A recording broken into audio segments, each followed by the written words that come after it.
Le Bayern Munich se plaint de l'arrivée de Mbappé au Real Madrid.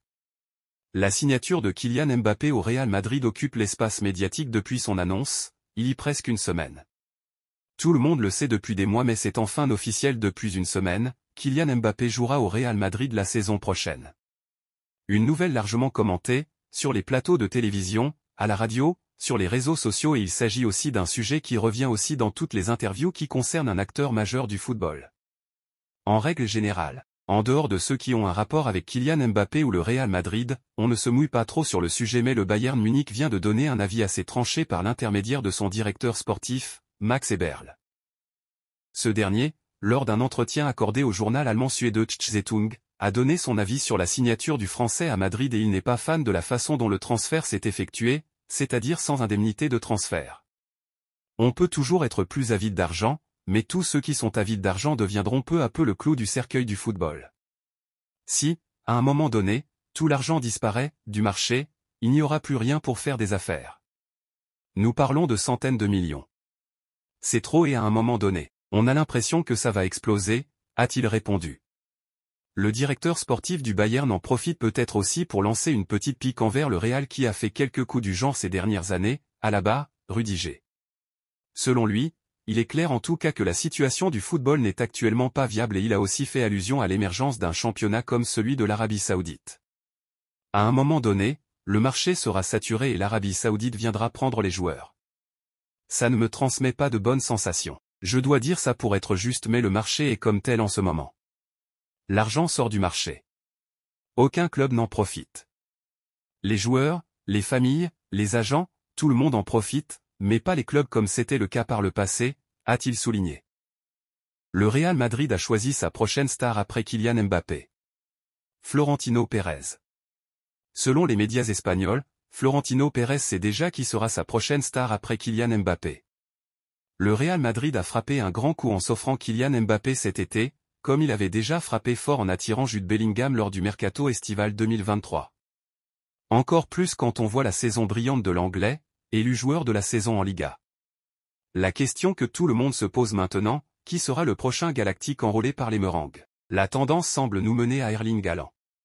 Les Merengues se sont déjà intéressés à lui à plusieurs reprises ces dernières années, et c'est réciproque. Seulement, l'arrivée du Bondinois a refroidi un peu tout ça, même si la possibilité de voir le Norvégien à Madrid d'ici quelques années existe toujours.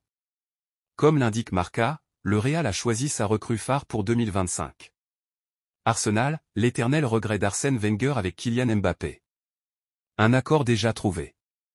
C'est Florian Wirtz, le milieu de terrain de 21 ans du Bayer Leverkusen qui sort d'une saison spectaculaire. Il est vu comme la seule pièce manquante d'un milieu de terrain qui va perdre Kroos cet été et qui perdra vraisemblablement Modric dans un an. Le club de la capitale espagnole a déjà commencé à travailler en sous-marin sur l'opération depuis quelques mois. Un pacte aurait déjà été passé entre l'international allemand et les Merengues pour une arrivée en 2025. Un accord entre les deux parties, alors que le joueur a déjà fait savoir qu'il jouera à Leverkusen en 2024/2025. Ce qui élimine déjà d'office d'autres clubs potentiellement intéressés par ses services. Reste tout de même à se mettre d'accord avec l'écurie allemande, qui se montrera sûrement gourmande pour son maître à jouer. Le Real Madrid devra donc se montrer convaincant.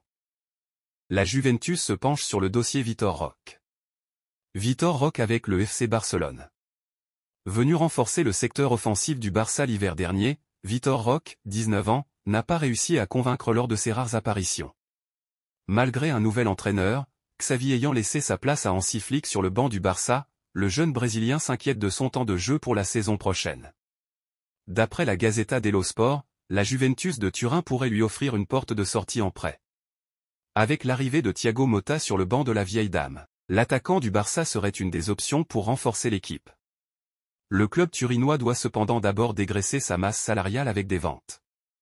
Avec ce nouveau prétendant à un prêt, le Barça n'aura pas de mal à céder son joueur si la direction du club décide de valider son départ.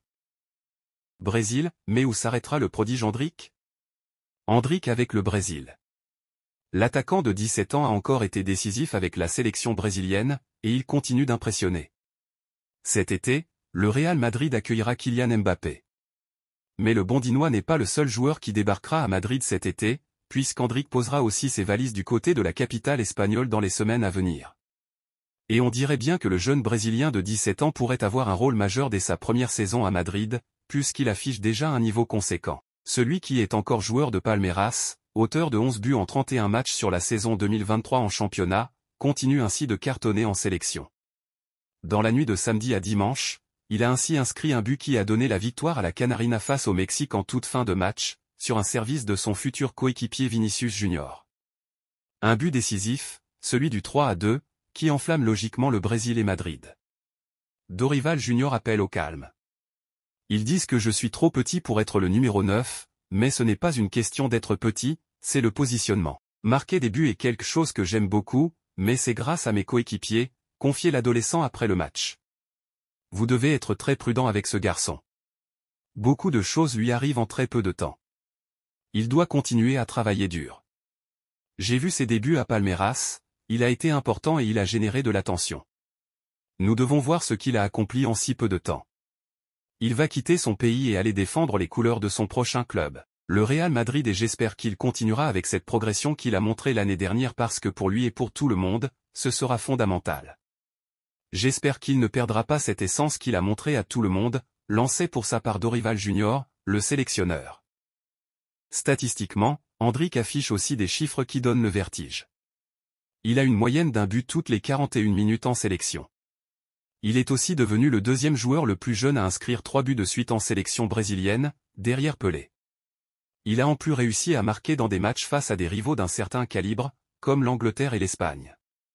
Autant dire qu'au Brésil et à Madrid, on peut se tourner vers l'avenir avec optimisme. Barça, Joao Félix met les choses au clair pour son avenir. Joao Félix avec le Barça. Prêté cette saison au Barça par l'Atlético de Madrid, Joao Félix, 24 ans, ne sait pas où il évoluera la saison prochaine. L'attaquant portugais a eu une saison mitigée avec les Catalans sur le plan statistique, 10 buts, 7 passes décisives en 44 matchs, mais il souhaite tout de même continuer au FC Barcelone. Actuellement en sélection, Joao Félix a reconfirmé sa volonté de rester. Je suis prêté, cela ne dépend pas de moi. Mon plan est clair, j'aime Barcelone et je veux y rester. Cela dépend de plusieurs facteurs, alors voyons ce qui va se passer, a-t-il expliqué aux médias portugais. Joao Félix a toujours un contrat jusqu'en 2029 avec les Colchoneros. Barça, Gundogan en remet une couche sur Araujo. Ike Gundogan avec le Barça. Quelques mois après, l'élimination du Barça face au PSG n'est pas passée pour Ike Gundogan. À l'époque déjà, l'international allemand avait enflammé le vestiaire barcelonais après sa sortie sur Ronald Araujo qui avait condamné les espoirs des siens en étant expulsé dans ce quart de finale de C1. Dans ces moments cruciaux, vous devez être sûr si vous allez chercher le ballon. Je ne sais pas s'il touche le ballon ou non. Mais je préfère encaisser un but ou même autoriser un contre 1, avait-il lancé après la rencontre. Ce samedi, dans un entretien pour Der Spiegel, il est revenu sur cette histoire et sur les mots forts qu'il avait tenus. Et le moins que l'on puisse dire, c'est qu'il ne veut pas lâcher son coéquipier uruguayen. J'ai parlé de nous en tant qu'équipe, pas seulement de Ronald. Vous le verrez si vous relisez mes déclarations dans leur intégralité. Moi aussi, je fais des erreurs et je les admets. Mais si vous n'êtes pas prêt à admettre vos erreurs, vous ne pouvez pas réussir, a-t-il expliqué. Pour rappel, la presse espagnole avait expliqué que Araujo n'avait pas du tout apprécié la sortie médiatique de son coéquipier.